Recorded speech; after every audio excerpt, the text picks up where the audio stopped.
I'm Sophie from NME, and I'm joined by the wonderful Baby Queen at Reading Festival. Bella, how are we? I'm good. How are you? I'm good, thank you. So you're fresh off stage, Fresh wine in off hand. stage. How are we feeling? That was I've been I've been through a lot. Like, I walked straight off the stage, went to the BBC Radio 1 photo booth. So I just feel like I've been through a tsunami. It's all and I've happening. just landed right here on this couch with you.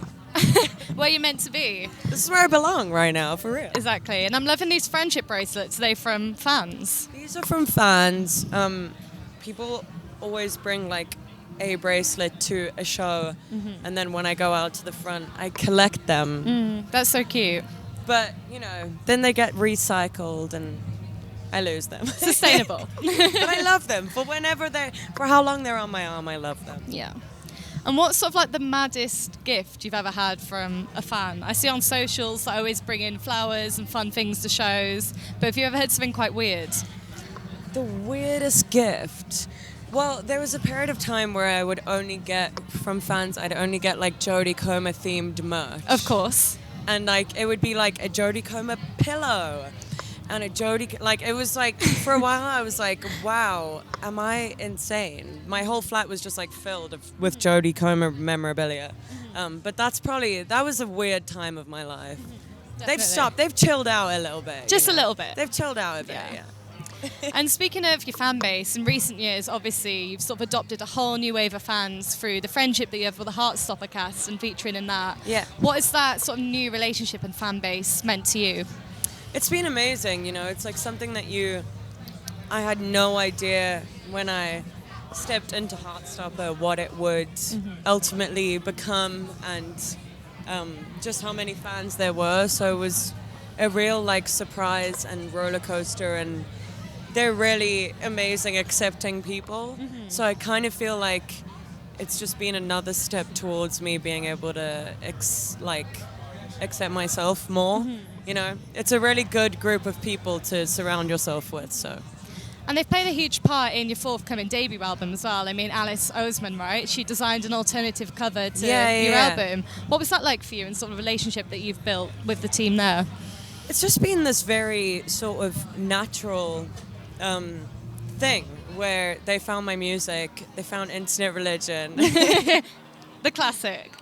Didn't we all? Except for me. I wrote it.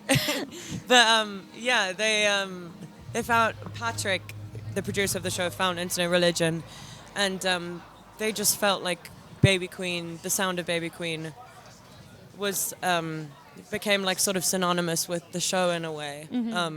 And since then it's just been this really natural relationship that it just makes sense, It just if we're doing an illustrated version of my album, who else is going to do it, So it's been amazing. I'm very lucky. Obviously, about Reading today, the 1975, one of your favourite bands ever, are headlining tonight. And they'll be playing their debut album in full. What does that album mean to you, and how has it inspired you as an artist? I was 17 years old, and I was in South Africa, and this was the first time I started to go off the rails in a way. I was it was the first time I ever stepped into I don't know, being a teenager. It was this really late sort of progression for me, and I discovered that album, and that was just in my ears permanently. And I had this dream of moving to London and being a musician, and that song, if you want to find love, then you know where the city is. And I was I'm going to the city, and I felt I was coming from this really small place, and that album represented the beacon of what London was to me, and I feel it was, I don't know if I would have made the move without, I can't imagine it any differently. It was a really influential album. That's beautiful. Are there any other tracks on there that you still go back to quite often, still mean a lot to you? So many. I mean, there's the bangers, there's Girls and Chocolate, you know what I mean? Yeah. I mean, everything. I really like Money. Has she got enough money to spend? And I really like Oh, she way out, never seen you dance. Beautiful moves, vocals. dancing like she way out. And we're changing pressure. I'm never gonna lie to you. You could sing it instead of Matty Healy on stage tonight. Seriously, if there was a problem with Matty Yeah. and he couldn't get on the stage tonight, I could do it. I can do Say the it right to dance the camera. moves. I know what he does, bro. I know how he moves. Seriously, I could do it. It's just I've just listened to those albums a lot. So Yeah. Matty, you know what I mean? If you ever need like someone to step in, You're right here. And just to wrap things up, obviously, like you said, you're sharing the stage with 1975 today, but this summer also marks 2 years since you started performing live yourself. How far do you think you've come as a performer, and how proud do you feel of that? it's so weird because I was thinking about this today, and like I was thinking back to the first festival show I ever played, and my manager took a video of me. And she was like, how are you feeling? And I was like, I feel like I want to die.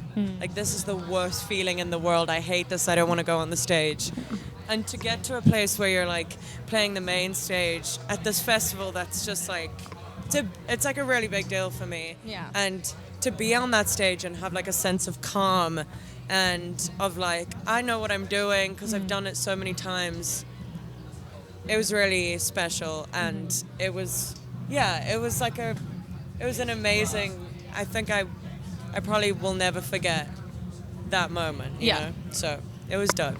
Well, congratulations, you smashed it. Thank you, I appreciate it. And enjoy the rest of your Reading Festival. You too. Thank Let's you. get wasted.